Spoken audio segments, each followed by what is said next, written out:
So thank you for having me. I'm Yeah. super excited to be amongst you. So Yeah, I'm very excited that you're here. We're so happy that you're back in the race. thank And I wanted to start off the evening by first acknowledging that those of us who are watching from Nanaimo Ladysmith are on the unceded territory of the Nanaimo First Nations. And the structure of the event, for those that are tuning in for the first time, or maybe just need a bit of a refresher, is that Meryam will be answering 6 core questions that the Nanaimo Ladysmith EDA came up with prior to starting the series, where we interviewed all the leadership candidates. And then afterwards, we're going to be fed questions from YouTube Live that our viewers have. We also have this one as being the last event of the series. And also, I wanted to mention that we do have a moderator in our YouTube comment section. So please be friendly and respect Meryam. Haddad, thank you so much. And if you'd like to tell the viewers a little bit about yourself, give yourself an introduction there, that would be awesome. So I'm in Tiotiaki on Haddad. I'm 32. I'm an immigration lawyer specializing in refugee claims from the Middle East. So I've represented a lot of people from Yemen, Syria, and stateless Palestinians for the past 8 years. And yeah, I joined the Green Party of Canada only last year, just for the elections. I was convinced by the president of the Quebec wing of the Green Party of Canada to join because I would have fun. And I joined and I had a lot of fun. And I participated in a bunch of debates. I had fun with that. And of course, I was super disappointed with the results of the election, just like a lot of Greens. And I went back to my job full time just until I was approached again by fellow comrades of the Green, the country. And yeah, this is why I decided to run for the leadership. I took that decision last February, organized my party itself. I'm somebody that is authentic.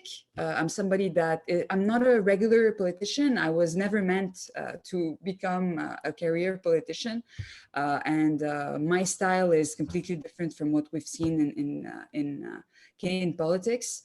I want change. I'm an eco-socialist, and I really believe that we need to be to make radical change to be able to succeed in fighting in our fight against climate change and inequalities. I believe that we to be able to succeed in our fight against climate change, we need everybody on board, and that means we can't leave anybody behind while transitioning into a decarbonized economy. So it's about rethinking our economy for it to care for the planet and for each other. I've been advocating throughout this campaign for a Green New Deal. I've presented some ideas because they're only ideas, they're not Green Party policies yet. I've been talking about a nationalized and affordable internet. I've been talking about phasing out fossil fuels by 2030. I've been talking about the federal jobs guarantee implemented with a universal basic income. Something that was never brought up in Canadian politics is the federal jobs guarantee. I'm very proud of everything that this campaign has accomplished so far. Unfortunately, a bit of the establishment of the party has been like, let's just say, who is reticent to change, has been a bit putting some sticks in the wheels of the campaign. And this is where I'm coming to what I want to address is, and I want to clear up some things on the reasons I was expelled few days ago, 2 days ago, from the leadership race, and reinstated today around noon Eastern time. And yeah, I just want to state that the allegations that were the reasons why I was expelled are just false. I never endorsed the BC Eco-Socialists over the BC Greens. I've never done anything of the sort. My only intention is because I am a socialist, and I want to bring the conversation to the left. I really believe we need to always bring the conversation to the left. We don't have enough of that in Canadian politics, in all provincial politics. And I never meant to harm anybody. And it saddens me that, let's just say that my tweets were twisted and weaponized to try to kick me out of this leadership race. And I want to say thank you to my supporters again. And I want to, as well as the many members that rised up, many members of this party who spoke up on my behalf and on behalf of my campaign and our campaign, and the members also of the LCC who voted in my favor for me to remain. So I never attacked anybody from the BC Greens, and I really wanted to put this out there that I am there, and I'm very happy that I remained in this leadership contest. I think I can bring something exciting in Canadian politics, and I could be a big asset to the Green Party of Canada as the leader. Thank you. Thank you, Meryam, and thanks for thank you for addressing that for our viewers. That's great. So I figure that we'll just dive into the questions since we've only got a little less than an hour here. And just to preface too, a lot of these questions tend to be like triple part questions. So they tend to sometimes be 3-in-1s, just to let you know ahead of time. So the first one is CERB has been a critical emergency measure to help Canadians weather the COVID-19 pandemic. But some people say it has become a disincentive to low-income Canadians going back to work. So the first part of the question is, how do you see a GLI, so a guaranteed livable income, being different? And second part, how would you implement a GLI in order to ensure that it is not a disincentive to work? And lastly, what do you see as the main benefits of a GLI? So if you want to address that in any order, that's okay. First of all, I think it's a misconception. Humans are productive by nature. And I think we've all experienced that living through lockdown. There comes a certain point where a person can't take just sitting around being unproductive. So really the worry of this to be a disincentive, work is a non-issue for me, in my opinion, and in a lot of economists' opinion. And at the end of the day, a guaranteed livable income is a safety net for Canadians. It's a way to protect workers when disasters strike. And currently, unemployment across the country is in the double digits. So the types of businesses that offer the lowest wage work, like restaurants and retail stores, are shutting down permanently in massive numbers. So there are no jobs for workers to go to, and a lack of income leads to desperation, severe health problems, and homelessness. We don't want to see this kind of increase. We're fighting for everybody to live in dignity, and implementing a truly universal guaranteed livable income means an end to some of our society's darkest problems. And it will lead to a safer and a healthier population.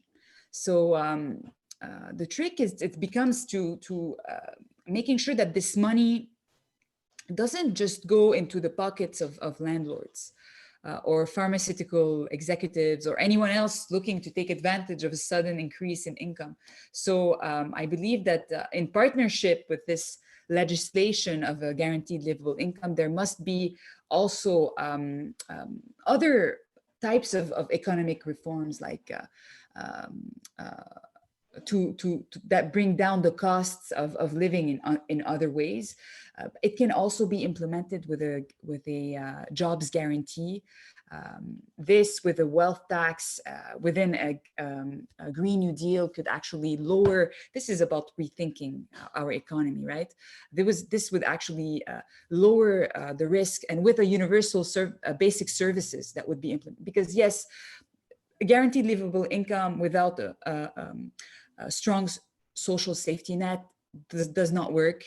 And we have examples to look at that were successful, like Finland and the Netherlands. Let's come back to the jobs guarantee. I really believe that, and it's economists that have been talking about this, of modern monetary theories. What they're saying is pretty much that it would, these implemented would lower the risks of inflation, which is what people are scared of when we're printing a lot of money. Also lower the rate of poverty and lower the rate of unemployment. We need to create jobs. People want to be productive. Right. No, it's true. And there's, like you said, there are many theories about why we work. And seldom the only reason that we work is for an income. A lot of it has to do with a sense of purpose and belonging in a community. So you're right about addressing those social inequalities and living with dignity. What I could say also, there is even a like a star that won the Super Bowl last year. He's a Québécois. I don't remember, but he's an NFL player. And he actually, during the pandemic, he started working in long-term care. And that's it. Like, he found a new purpose to his life. NFL player, winning millions of dollars, and he comes back home for the pandemic, and instead of staying in isolation, works in long-term care. This is inspiring, and I believe a lot of people feel that way and want to be productive and care for people. In different ways, especially, definitely. And the ways that they can and that feel authentic to them too, which is something that a GLI could also guarantee, right? Exactly. It's different ways of contributing to a society. Exactly. It encourages people to, it gives also the leverage to actually go back to school, go into another field, being an artist. It could be part of a jobs guarantee too, to encourage artists, like it happened during the New Deal. So there are many ways to be productive, and jobs, I think the federal government's purpose is to make sure that when jobs are lost, to create some for the people. Right. Okay, so our second question here is, there has been a critique that many in the renewable energy crowd want to continue the perpetual growth model, just change it to green growth. So in other words, greenwashing of the economy. Do you think we should have economic growth as the main goal for our economy, or should we be looking at a steady state economy or even a planned degrowth? Our society must move away from an economic system based on endless growth. As we transition away from relying on unsustainable industries like fossil fuels, we must create new industries and jobs based on the needs of the Canadian people. And rather than one that only generates that are for profit. And a Green New Deal that leaves no worker behind will ensure that we can nationalize our energy sector, improve our agriculture practices, and reduce inequalities and income inequalities. So standing against capitalistic ideas of growth is not stagnation. That's not what it means. And it rather we need to imagine what we can accomplish if we put people over profit. And it's about having a sustainable energy sector, flourishing public art sector. And it's something I like to talk about a lot. I'm an education system that supports teachers, accessible health and pharmacare that is universal, truly universal. And the possibilities are just endless to make sure that that we're not relying only on and basing our economical successes on growth. We know that it's because of capitalism that we are in this mess. It's because of capitalism that relies on the exploitation for profit that we are in this mess. Again, I keep on repeating myself, but that's what it is. And even people, there's certain theories about the pandemic and this virus that was became a virus and was created because of capitalism, and because certain farmers that were sustainable, and they were in sustainable farming in China, were replaced by mega big farms, big agriculture, and were pushed by the government to go into what's it called in English? And Recession. hunting, Oh, yeah. hunting, like what's it called? It's very late in the on the East Coast. Everybody, sorry about that. Oh, no, it's okay. I woke up very early. It's been a very traumatizing day for me. So it's yeah. So, and this is what actually encouraged the virus creation. It's because of all these farmers that had to rely on other sources of income, and were hunting things and animals that should not be hunted. And yeah, so this is one of the theories that I read about, but we don't know where this virus comes from. But I know that capitalism will not be is not helping this planet nor people. Right.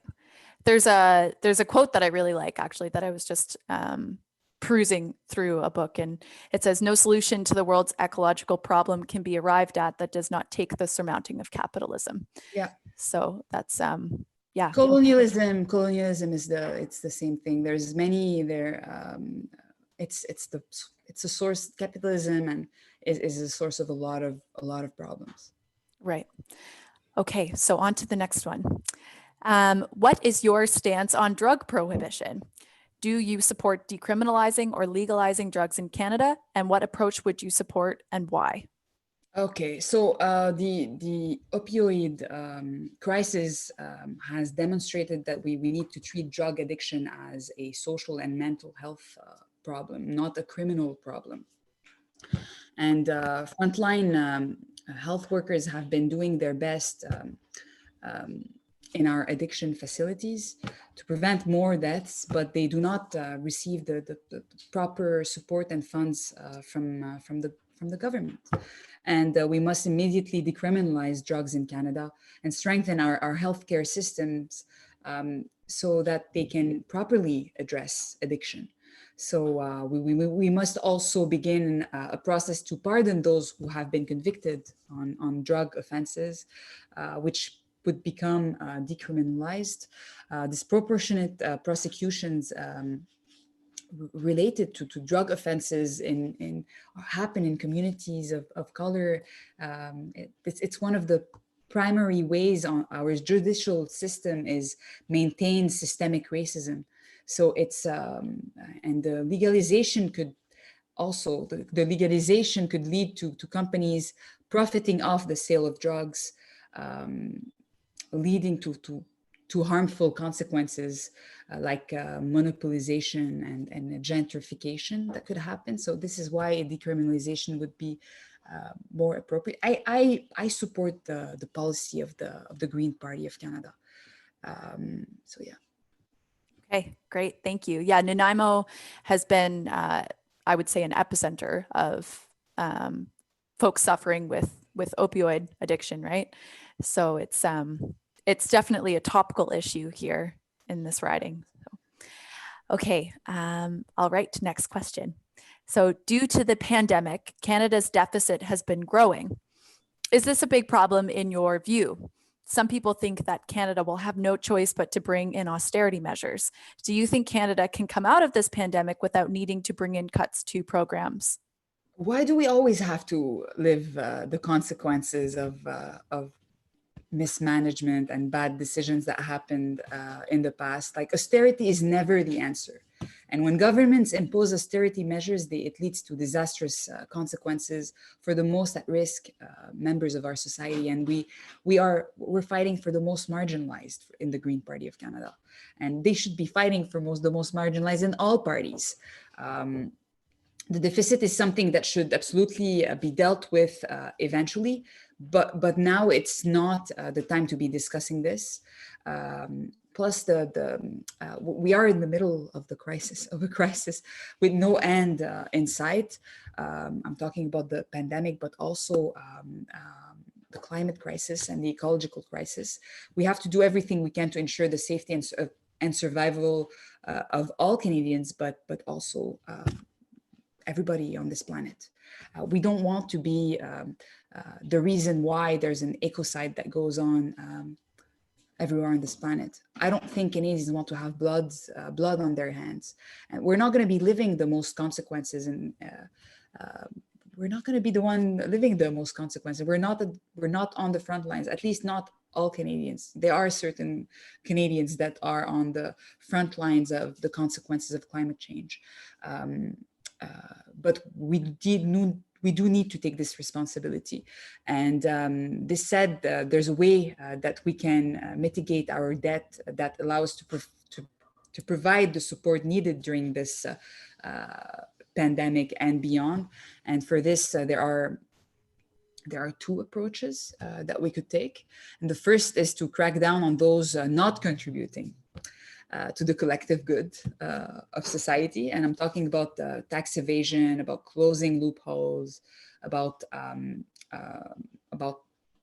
we could raise at least 16 billions a year in revenue if we do that. And we need to increase the efficiency and the effectiveness of our regulators and make sure that no one is able to game the system. We need to find a way to do that. And the second approach is to ensure fairness in our tax fiscal code and our taxation code. And let's face it, it's just absurd that a handful of families make as much money as over the third of this country. And we need to rebalance our taxation to be just and fair. And I could give you, there is a historical precedent that happened. The United States had a 90% tax rate on the highest bracket in the 50s. And it was one of the greatest periods of economic prosperity in that country. And I believe with these two philosophies, we're going to be able to make sure that our debt doesn't go exponential.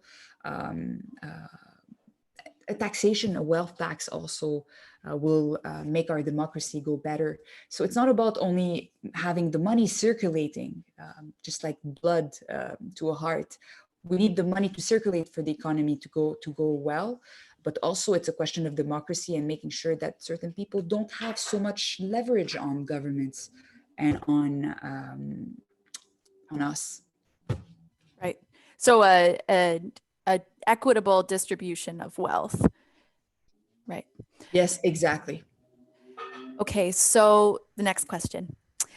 Some Indigenous groups in Canada have been on the front lines of resisting fossil fuel development, while others have embraced it and have even partnered with fossil fuel corporations or want to buy into big projects. Yeah. What should the Green Party of Canada's approach be in regards to respecting Indigenous sovereignty when some nations and groups decide to invest in LNG oil sands developments or pipelines? Look at my t-shirt. I saw that. Yeah. Respecting Indigenous sovereignty goes beyond consulting communities on a case-by-case basis. And I'm committed to the long project of just collaboration and decolonization. So currently, Indigenous sovereignty is not respected or even properly recognized by the federal government. And in fact, colonization in Canada has largely been and continues to be a process of dismantling and delegitimizing Indigenous knowledges, land claims, and forms of governance. And to truly respect Indigenous sovereignty, we must be willing to repatriate land. We need to give back land to Indigenous people so that they have control over them. And we must be willing to submit to their jurisdictions under their form of governance. And currently, Indigenous communities face systemic oppression from the Canadian state. We need to recognize that. Well, the government should educate people on this. And Indigenous people are grossly overrepresented in our prisons. They face racist violence from the RCMP. and city police forces. Many reserves lack clean drinking water, infrastructure, housing, health services, and like we see what's going on with the Mi'kmaq currently, or with the Wet'suwet'en, what happened, who are forced away from their homes and by the fossil fuel companies, by workers that keep them from implementing their indigenous knowledge and their culture. So it's just a continue. We're just continuously we're continuing with this with colonialism, as if they do not exist and they are not sovereign. We're on their lands. Like this is the reality, and Canadians should understand that. And as long as we don't break this cycle of colonization and abuse, while we're packaging harmful energy projects as our only economic solution, no, we're not going to be advancing in anything. And that's why I've been advocating for defunding the police, and on the way to abolition. It is a philosophy that is applied on the long term, and defunding, and I'd like to say it, defunding will do well for a lot of communities, all marginalized communities around the country.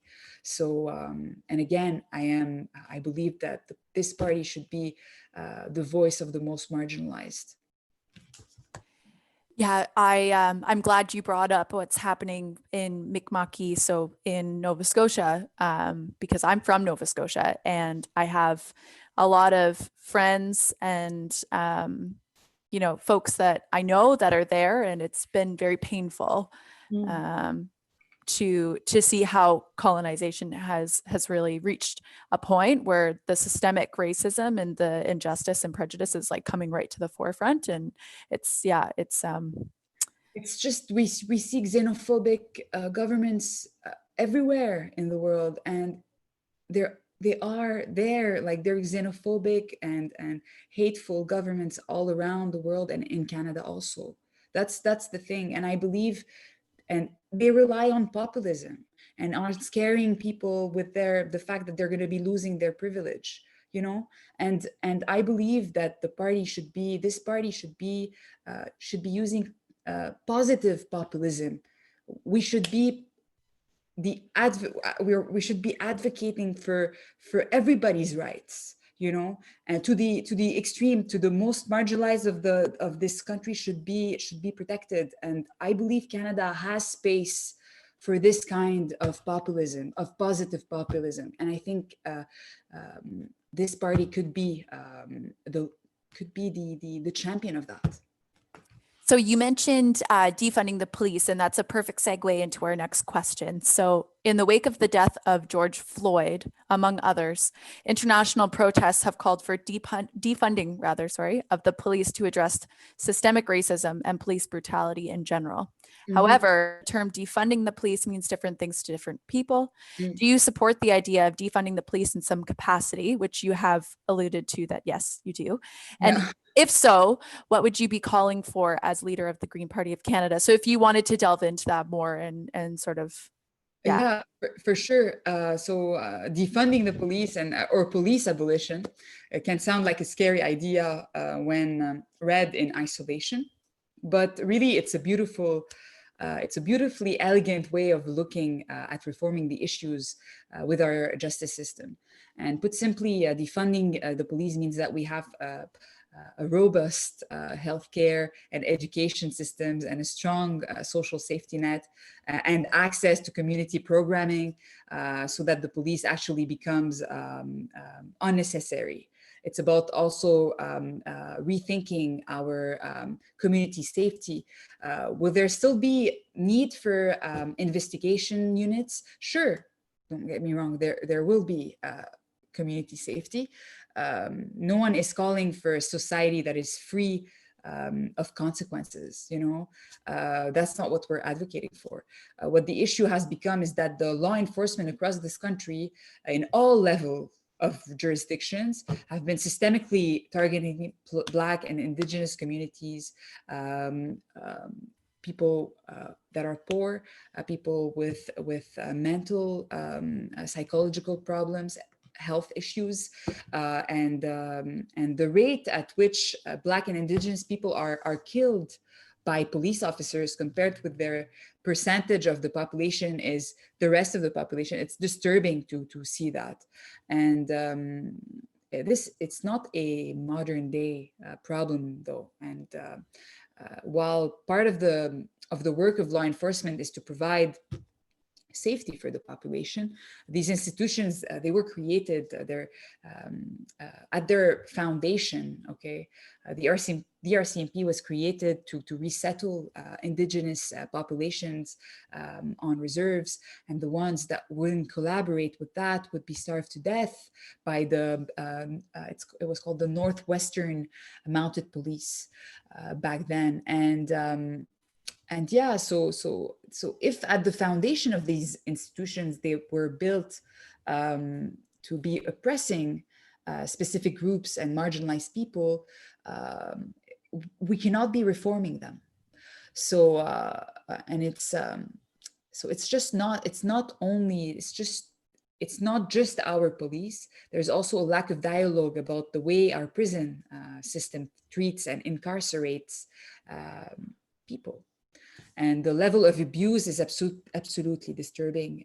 Part of the reason is because we treat prisoners as if they are something less than human. And our justice system prioritize punishment over prevention or rehabilitation. Like this is what we should be pushing for. And we know that this approach is not only grossly immoral, but also it's not working. It's not working. There's recidivism that happens. The recidivism rates are higher across the board with punitive justice systems. Scholars are saying that, like scholars and the most marginalized communities are advocating to defund the police and for the money to be reinvested in their communities so their communities can thrive. We must listen to the people. And the Green Party of Canada, as a grassroots party, should be having policies that the people want, okay? So, so what I am calling for is a focus on prevention and compassion over a kind of justice that is racist and cruel. Let's say it that way. There is privilege. It doesn't mean if white people recognize privilege, okay, it's not something against them, and it's about they just need to be open their eyes that somebody that is not white faces systemic racism in this country currently.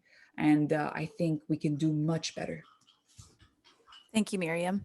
So that was the end of the EDA's questions that we came up with. We do have questions starting to come in from the chat, which is great. So just for the interest of keeping time here, it is 7:05. So we'll try to keep the answers a little bit more brief this time around. I will try. No. I'm not a career politician, but I'm becoming a politician. Well, you're doing enough interviews now, right? Okay, so this one is from Don Lepan. So sorry, I'm just reading it off of my phone here. So along with candidate David Murner, Dimitri Lascaris, and Amita Kutner, you are one of 4 Green Party leadership candidates who have endorsed the call to phase out subsidies to animal agriculture and to bring animal agriculture emissions under the provisions of the Greenhouse Gas Pollution Pricing Act. Can you explain why you support these policies? Sorry, can you repeat that? Yeah, of the call to phase out subsidies to animal agriculture. It's because we're polluting. So we have to. We don't want to put farmers on the streets. That's not where we're gonna help them out. Phasing out, we have to, but at the same time, like this must be done, like slowly but surely. But it requires education. It requires policies that will be implemented to make sure that people have the capacity to eat, to go towards eating vegetable-based proteins. So and we need to think that way, that the people that rely on animal products are usually people that do not have the time or do not have the education to how to cook different types of products to phase out from this, something that pollutes a lot. I think certain studies say that this contributes to about 30% of our greenhouse gases emissions. So yes, for sure, if as Greens, we have to start supporting to phase out these kinds of subsidies. Great, thank you. Yeah, some statistics say anywhere from 18 to 30%, depending on what you factor in. So it's a very large chunk of the emissions. Yes. Okay, next is question from Randy from YouTube. So does the Green Party include nuclear energy as part of the solution to the climate crisis? I don't think so. Like I know, no, that's my answer. No, there are other solutions. There are other technologies that can be used, and for a nuclear reactor to be producing energy, it takes about 10 years to be actually put in place. This is what I read. So I'm not a specialist in nuclear power, but and there's the wastes. So I do not want to, I don't think it's appropriate for us to continue polluting indigenous lands. I think we need to rely on other technologies. Okay. Next is another question from the chat. So what structural or procedural reform within the Green Party would you pursue if you become leader? Okay, we need to decentralize the party, to centralize regionally instead. In Quebec, we already have a Quebec wing, and there was a growth in membership. They organize themselves regionally. What it helps is it empowers the grassroots, it empowers the volunteers on a local base. It's locally, it's people that are locally based that know what their communities need. So not only on the governance to have staff, members of the Green Party of Canada being based locally, but also during campaigns, it's going to help to inspire people, and it's going to be easier to have campaigns that are locally based, just like the campaign that was done in Fredericton. This is why they had so much success. It's because it was locally based. It's something possible to achieve within our constitution and bylaws, by the way. If the EDAs in BC, for example, decide to have a general meeting and vote a constitution, voila, you have a regional wing, which will actually empower the EDAs. And yeah, also, you know, we talk a lot, like within our green policies, we advocate a lot about like decentralization and local, and the communities that are locally based to be empowered, right? The population to be empowered. We have to apply it at home too. So why do we have an office that is completely disconnected in Ottawa? It does not make any kind of sense. Yeah. Okay, so a more regionalized, decentralized way of governing Green Party members. Exactly, there's that. And also that will help also smaller EDAs to get stronger with the help of stronger EDAs and more wealthy EDAs. I think this is how we're going to be able to build a movement if we decentralize. We can all help each other. Yes, exactly. Okay, great. Okay, so if a by-election were to be called in a riding in Canada away from your home riding, in which the GPC has a good chance of winning, would you be willing to move there and run in that riding? For sure. Great. Great answer. My partner is looking at me. She's like, are you sure? She's like, how dare you? But yeah. She knows though, she's aware of that. But like I'm willing to do what it takes. I think there's great potential in all provinces. I'd love to run in a Francophone riding. That's it could be in the north of New Brunswick. It could be in Prince Edward Island. It could be in Quebec. I'm willing to go anywhere, but because I am a francophone, I think it would be fun to be in a francophone riding. Yeah. Okay. So what do you see? So again, I'll preface by saying that this question is a little bit fully loaded. It has a wide breadth of things that can be said about it, but we'll give it a shot. So, what do you see as the most important foreign policy issues facing Canada today, and what are your positions on these issues? Okay, we can't be selling arms to Saudi Arabia. We can't be building weapons and for them to be used against civilians in Yemen or inside countries. Um, so that's one thing. We also need to make sure that human rights um, abuse are sanctioned economically and diplomatically, no matter which country it is. So no matter if it's a friendly country or not. So yeah, and we need to demonstrate political courage. Like that's. I did not specifically mention something. I spoke naturally about Yemen and Saudi Arabia because I saw the consequences of this war on civilians in Yemen. Like I'm very well, it's a super complicated civil war that is ongoing um, with many belligerents. Can I say that in English? Belligerents. Yep. And and yeah, so this is why I mentioned it. But we absolutely need to sanction countries that commit human rights abuse. Okay. All right. So next one is pertaining to our youth members. So the Green Party has a policy to reduce the voting age to 16. Some people are worried that teenagers are too irresponsible and unrealistic to have that responsibility. You're already shaking your head. What are your thoughts on this issue? We can even, no, yes, I am totally for that. 16 years old is appropriate, even 14 if we want to be radical. Well, radical.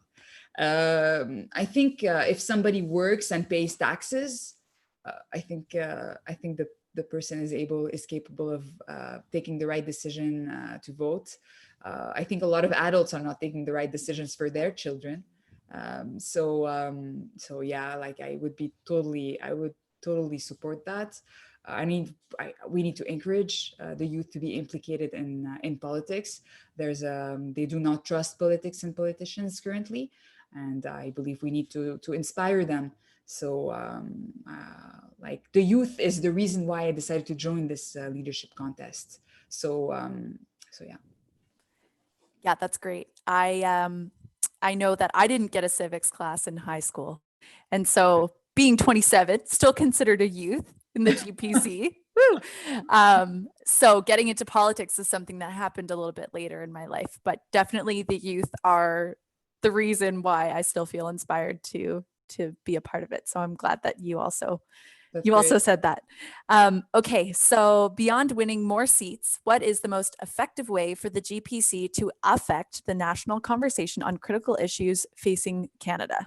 We've already did. We are the most credible on the climate crisis, and I mean, we've shown by example before. We need to cooperate with other progressive parties. This is something that I've been talking a lot about. I know that there's an animosity happening on Vancouver Island with the NDP. I'm quite aware of that. But everywhere else in Canada, it is not. It's not the case. And there's the One-Time Alliance for Democratic Reform. Réal Lavergne, the current president of Fair Vote, is behind this One-Time Alliance. What he's suggesting, and it's something that he did an analysis and studied 50 ridings, 50 ridings for the NDP, 50 ridings for the Greens, where the Greens wouldn't have any kind of chance of winning the ridings of the NDP and vice versa. And we're removing Vancouver Island from this One-Time Alliance. This would make us win it would double our numbers of seats in the House. So could you imagine if we have had that many progressive MPs in the House, what kind of changes we could implement?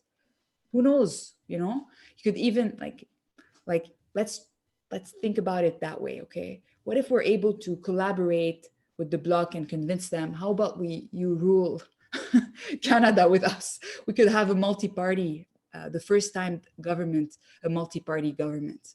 I think it would make a huge progress on democracy for us to collaborate. I think this is the way we could actually implement change in a very efficient way, but that requires collaboration. And so yeah, that's what I could say. Also, we've brought up very advanced policies that were unthinkable for certain people, like same-sex marriage and legalizing cannabis. That was done. I know that the Greens can do a lot. Right. We're not scared of change. Okay. No. So healthcare is under provincial jurisdiction in Canada, but the federal government can have an impact on improving access to mental health services in this country. What Yes. steps can the federal government take to improve access to mental health services in Canada? We need to give money as much as possible. Like funds must be relieved.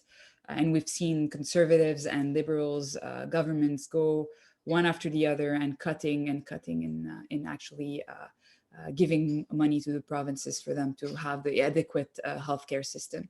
And yeah, we need to make sure also it's possible for us to allow a certain amount of money to be specifically about certain services and healthcare services. So it's all about delivering the funds to the provinces. Okay. So we touched briefly on this, well, this specifically in regards to drinking water on reservations in reserves rather, in certain First Nations communities around Canada. But I think it warrants a full conversation. So I'm going to ask this next question here. Yeah. So there are many remote Indigenous communities in Canada that have had their water sources polluted by industry. Many of these communities have been living with boil water advisories for years. Do you think fixing this situation should be a priority for the Canadian government? Definitely. I think the way the Indigenous communities around this country are treated, it should be a priority for any government. And them not having drinking water on reserves, it's a question of choice of the government, and it's not a question of money. So as long as the governments we have care about the interest of few people, change won't happen. That's how I see it. It's about caring for the many that we're going to be able to implement some changes like that, and it's not difficult. Part of the Green New Deal, it could be also about getting drinking water to all communities around the country. This could be one of the infrastructure projects, part of the jobs guarantee. So it's about rethinking certain ways, but it's about, at the end, about choices and political courage. Right. Okay. So we've got 10 minutes left. I'm just going to keep going. I know it's late there, but okay, let's go ahead. I'm having fun. Okay, great. Me too. Yay. So with the pandemic taking center stage in people's minds this year, the environment has dropped a few places in Canadians' top list of priorities. This can be problematic for our party if an election happens next year. What's your opinion on that? Do you agree with that? No, I do not agree with that at all. I think it's all about presenting a bold plan, something that will make Canadians dream about something achievable. Like if we present to the Canadians something that will inspire them and make them dream, if we have an inspiring campaign, which was not something that the central office was able to offer in the past, if we have these kinds of campaigns in the future, we're going to have a lot of success and get a green wave from coast to coast to coast. I am convinced of it, but we need to trigger emotions in people's heart and mind and make them dream about something achievable. A Green New Deal could be something that is possible to do.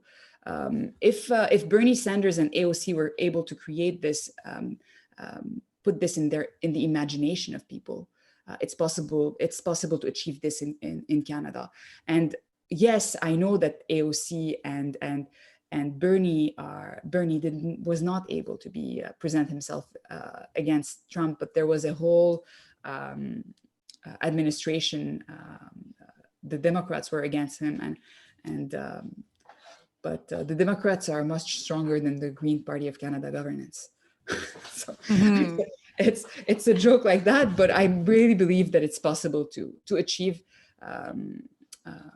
And the grassroots of this party deserve such inspirational message that we will deliver to Canadians. It's possible to have such a message that is understandable for people. Very often we have a platform that is thick, that nobody has the time to read, except the people presenting themselves, the candidates well, I hope all the candidates read the platform. Vision Green. But, is that yeah, that's it. I hope that they did before being candidates, but it's not something that inspired Canadians, and we can't have a slogan that is a centrist slogan either.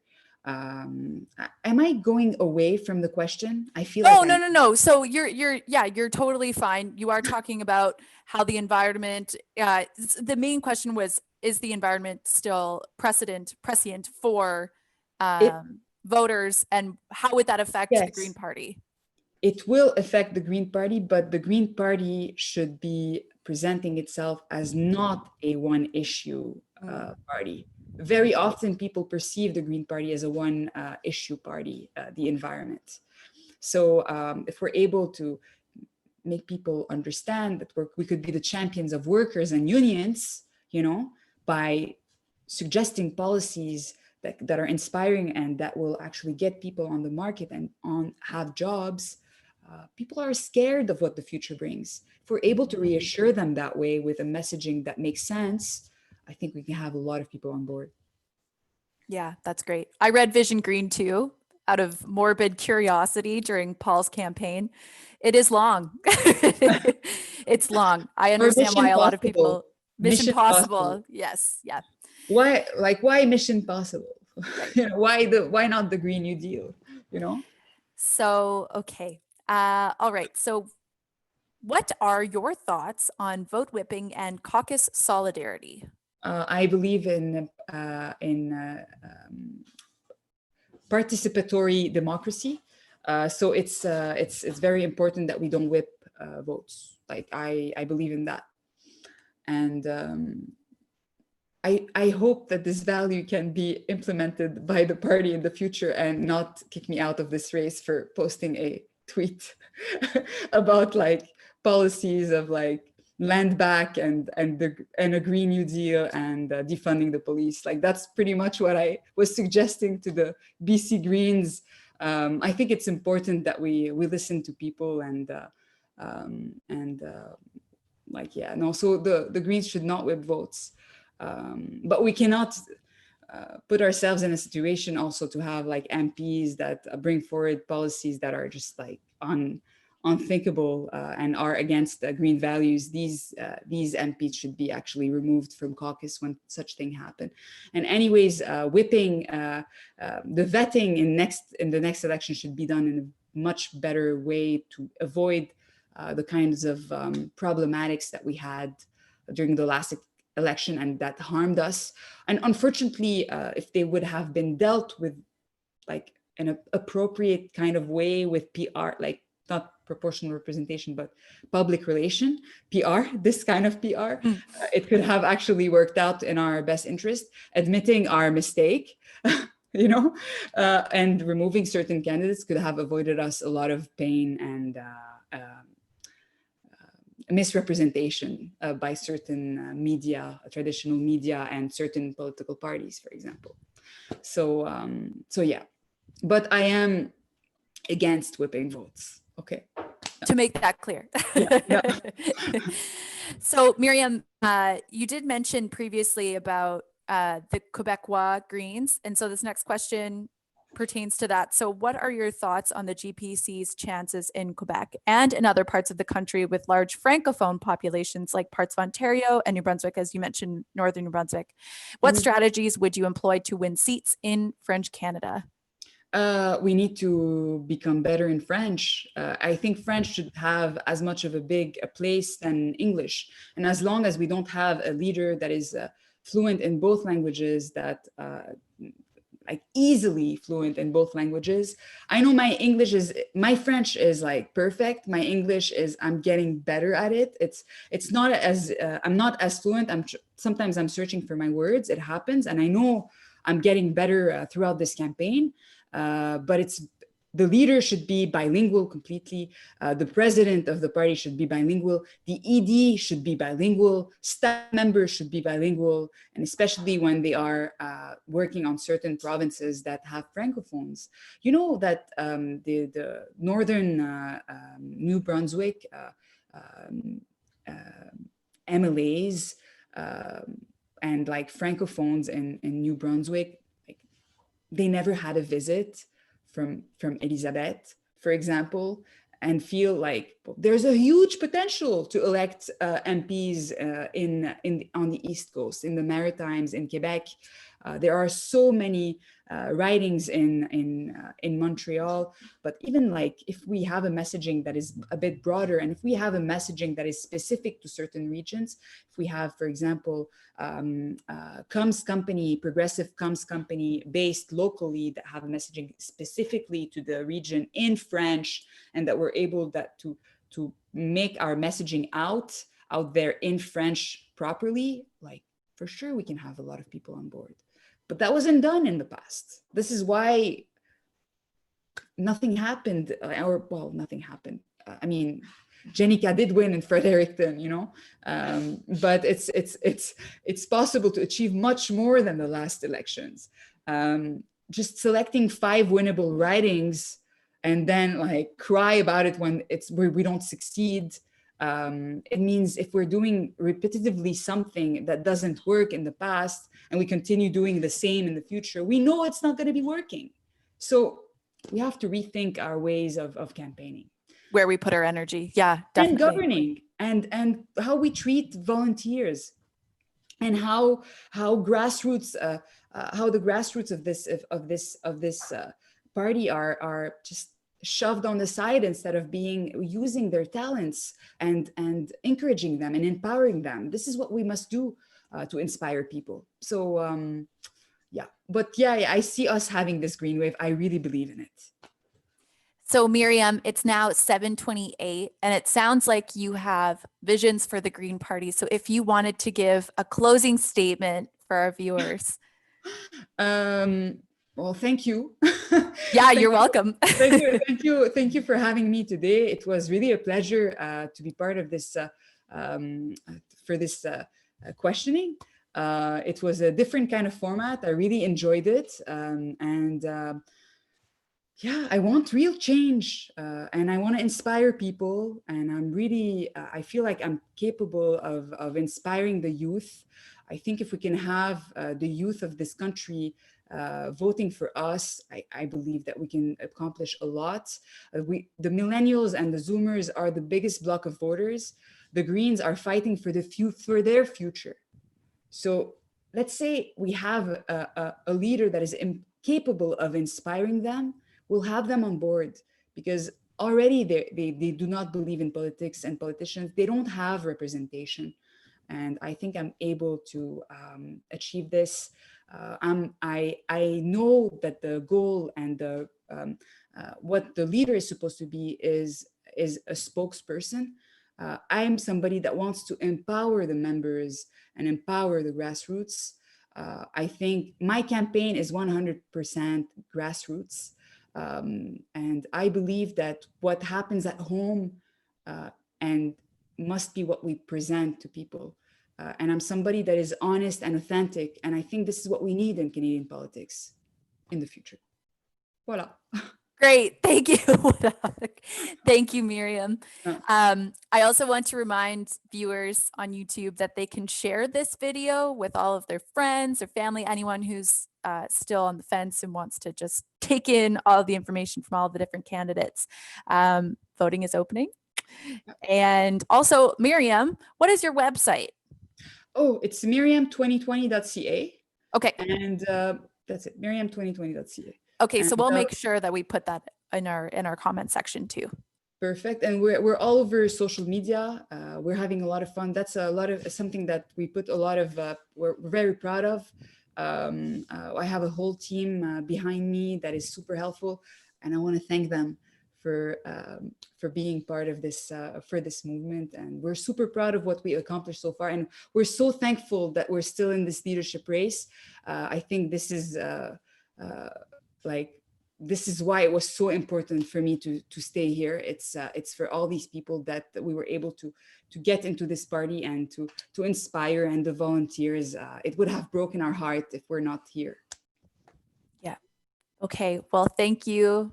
And I also would be totally remiss if I didn't mention that now in BC here, we're in a provincial election. Yes. Horgan has called it. So I just want to take a quick second to remind members out there that if you are a member of the BC Greens or you're thinking about volunteering, get in touch with your riding association. If you're here in Nanaimo, North Cowichan, as I am myself, Derek Menard is the deputy campaign manager, and he's always looking for volunteers. It's going to be done mostly over the phone, lots of phone canvassing and talking to our constituents. So lots of fun. Another election. And I encourage everybody, all the volunteers, to go ahead and help the BC Greens win more seats in all the province. Great. Thank you, Meryam. Thank you so much for doing this. It was a delight to talk with you. And I'm glad that you were able to push through all of the questions that I hurled your way. I answer the questions directly, Yeah. And I don't believe in balancing the budget right now. So I'm pretty straightforward in all questions, and that's it. I believe in these kinds of politicians that answer the questions. Right. Well, thank you. Thanks again, Meryam. Have a good night, and have a good night, everyone. Thank you. Yes, thank you. And thanks for everyone to tuning into to the series so far. This was the last one. So over and out.